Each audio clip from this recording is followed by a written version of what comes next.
13, 14 y 11, 12. Perdón,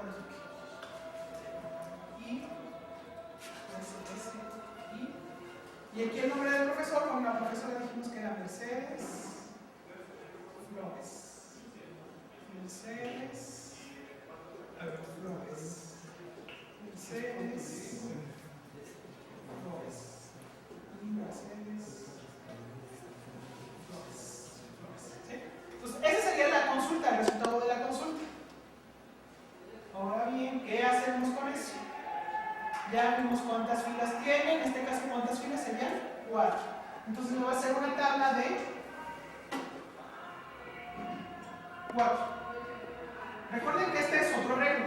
En la tabla, esta es una parte de un arreglo y esta parte es otro arreglo. ¿Sí? Este es un vector y este es una matriz. ¿Sí? Entonces yo lo que voy a hacer es llenar esta matriz desde aquí abajo. Va a ser de 4. Por eso el arreglo datos que tenga filas y 6 columnas. Luego me regreso hasta el inicio, porque recuerden que cuando le dije regreso hasta aquí al final, se vino hasta acá, hasta aquí. ¿Sí? Y me contó cuántas filas eran. Me dijo filas igual a 4. Entonces ahora le digo, ¿sabes qué? Regrésate, regrésalo hasta acá, antes de los datos. Después lo pongo en un while. Mientras antes del while pongo un contador para el lunes, un contador para martes, un contador para miércoles, un contador para jueves, un contador para viernes y un contador para sábado, para que me lleve el control, ¿sí?, de la columna en la cual se debe identificar el dato. ¿Sí? Inicialmente todos los contadores están en 0, es decir, todos los contadores estamos haciendo en la misma posición.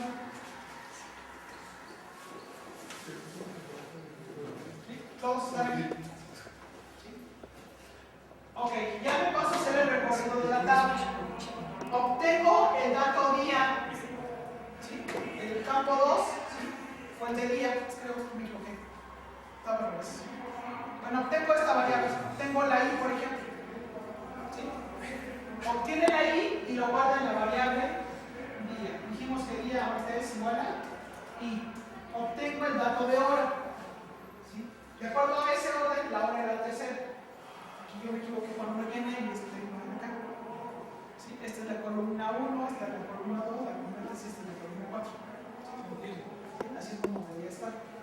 Entonces aquí la columna 2 de día, esta está al revés también. La 2, esta es la 3. ¿Sí? Entonces aquí el día, saqué la hora en una variable. Es como se ve de complejo. Ya saqué la variable, ahora veo si esta variable día es lunes. No. ¿Es martes? No. ¿Es miércoles? Sí, no. ¿Saqué los datos? Pues recuerden que el primer dato es la i. Esta es una i. La hora dijimos que es la de qué? ¿9 a qué? 9 a 10. Entonces, lunes no fue, martes tampoco, miércoles sí, o sea, la i. Ok, entonces como es la i, entonces datos, o sea, busco la tabla, mi arreglo, mi matriz, busco el CI más columna 2. O sea, fila, dijimos que el CI, el contador de i, está en 0. Y la fila 0 y la columna número 2. Entonces en la tabla, o la matriz, este es el dato 0, este es el 1, este es el 2. Entonces aquí lo va a colocar, o sea, busca en qué posición o qué coordenada. Y aquí va a colocar 9 a 10. Y el contador, ¿sí?, lo incrementa, por eso el más. Es decir, que ahora el contador no va a estar en 0, el contador va a estar en 1. ¿Sí? Para que se pueda mover a la siguiente posición. Recupera el siguiente dato, porque ya no hay más datos. O sea, no es jueves, no es viernes, no es sábado. Bien, entonces regresa al siguiente dato. El siguiente dato, ¿sí?, es el de la S de 12 a 13. Entonces recupera primero el dato, ahora es una S de 12 a 13. Y vuelve a checar, ¿es lunes? No. ¿O es martes, miércoles, jueves? No, es hasta la S. Entonces, en el caso de la está en 0, ¿sí? Posición 5. Entonces, 4, 5. Aquí en esta posición voy a ubicar el valor 2 a 13. De 12 a 13. Perdón, de 12 a 13. Lo va a ubicar aquí y incrementa el contador, de tal forma que el contador ya va a estar en 1. ¿Sí? El siguiente dato que recupera vuelve a ser una S, pero ahora de 13 a 14. ¿Sí? Va a llegar otra vez hasta acá y ya CS no estaba en 0, ahora está en 1. Entonces busca la posición 1 de la columna 5. La columna 5, posición 1, que sería esta, aquí va a guardar de 13 a 14. ¿Sí? Incrementa el contador va a estar ahora en 2. ¿Sí? Pero ese es un contador para actualizar la tabla de acá. ¿Sí? Pero no tiene que ver nada con los contadores de acá arriba. ¿Sí? Son diferentes. Pues así lo hace de esa manera, va buscando cada dato y por eso lo va ubicando en las posiciones respectivas. ¿Sí? A través de posicionamiento de variables. Pues eso es lo que hace, actualiza, llena los datos, posteriormente llena la tabla. Aquí la tabla la inicializa con los datos que tenemos ya seleccionado esta parte y una que decía 10. En días lo que tenemos es un arreglo o un vector que dice lunes, martes, miércoles, jueves, viernes y sábado. Está hasta el principio de la base. La tabla la pega al Scroll Panel. El Scroll Panel ya tiene una ubicación. Y eso es lo que nos va dando la visualización de que está actualizando la tabla. La tabla días.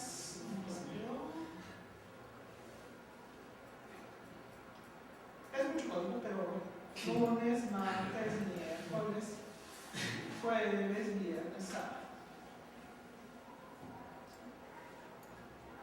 Eso es lo que tiene días.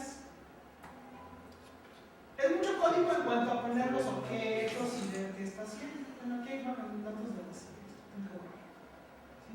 Cuando los pegan, qué ubicaciones las pegan. ¿Sí? Realmente lo que hacemos realmente ya de base de datos es muy poco. Nada más ahí hay que poner bien los select, las consultas, los insert y todo va a funcionar correctamente. ¿Qué pasa si nos falta una coma, un paréntesis, un espacio de más? ¿Sí? Es muy común, por ejemplo, que ustedes cuando hacen los select, ¿sí? Le pongan, por ejemplo, un espacio entre el nombre y el igual. O después del igual pongan un espacio. ¿Sí? Aquí, por ejemplo. Aquí dice nombre P. ¿Sí? Igual. Pero si ustedes dejan nombre P, un espacio, el igual, un espacio y luego el signo, no les va a marcar error en esto. Cuando lo ejecuten les va a decir que no puede realizar la operación. Y ni siquiera les vamos a dar error, o sea, no les va a decir por qué es el error. ¿Sí? Hay que quitar los espacios cuando correspondan y dejar los espacios cuando sí correspondan. O sea, no puede ir tampoco un select, asterisco pegado y luego el from. ¿Sí? Requiere aquí un espacio y aquí se requiere un espacio. Es indistinto en el caso de SQL si lo ponen con mayúsculas o con minúsculas. O sea, él no hace distinción. Java sí hace la distinción. ¿Sí? Pero lo que sí hay que tener en cuenta nada más son los espacios respectivos. Igual aquí, si ustedes ponen una coma, un espacio y luego el apóstrofe ahí, ese espacio de más que están dejando entre la coma lo cuentan como algo de una consulta y les diría que no lo pueden realizar. O sea, hay que tener cuidado en estas partes. O sea, dejarles los espacios cuando correspondan y eliminar los espacios cuando correspondan. Antes de un igual no debe haber espacios, después del igual no debe haber espacios. ¿Sí? Entonces, detalles de ese tipo son los que nos pueden estar generando algún problema a la hora de ejecutarlo. O también que haya puesto, les digo, una comilla de más, un paréntesis de más, o que me falte una comilla, cosas de ese estilo me pueden estar fallando. Lo más recomendable sería hacer las consultas antes en el manejador que estamos manejando, que sea MySQL o SQL Server. ¿Sí? O sea, poner esto mismo, ponerlo en MySQL o ponerlo en SQL y ver que funciona. Obviamente que no va a llevar la llave, sino tiene que llevar un valor. O sea, pero ver que esté funcionando. Yo, por ejemplo, varios de los códigos que estuve haciendo o revisando, primero los puse en el documento de Word, ¿sí? Y ya después, ya que los tenía, por ejemplo, puse esto, o sea, lo puse ahí, ¿no? Directamente en Word, y después lo pasé, lo copié y lo puse en mi explorador, bueno, acá en el primer. ¿Sí? Y ya si funcionaba, entonces, perfecto. Si no funcionaba, por eso algunos, si ustedes observan, algunos códigos, ¿sí?, están entre ya colores. Estos de colores son los productos de la aplicación en MySQL o la aplicación en SQL Server. Porque hubo un error y entonces lo corregí en SQL o lo corregí en MySQL y ya después hice el proceso inverso. Ya que están corregidos, los copié a Word. O sea, los primeros que yo hice, que estuvieron bien, es la aplicación de una liga, un espacio en Dropbox, y ya ustedes pueden entrar cada vez que quieran. Igual, cuando tengan que subir diapositivas, que por cierto me den sus diapositivas, su equipo de ustedes. ¿Sí?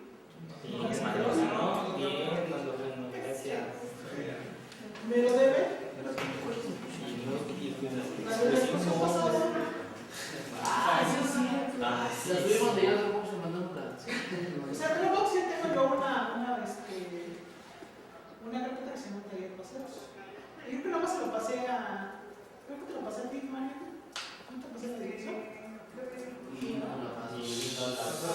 Es que fue la única que tengo su correo electrónico. ¿Qué pasaba más?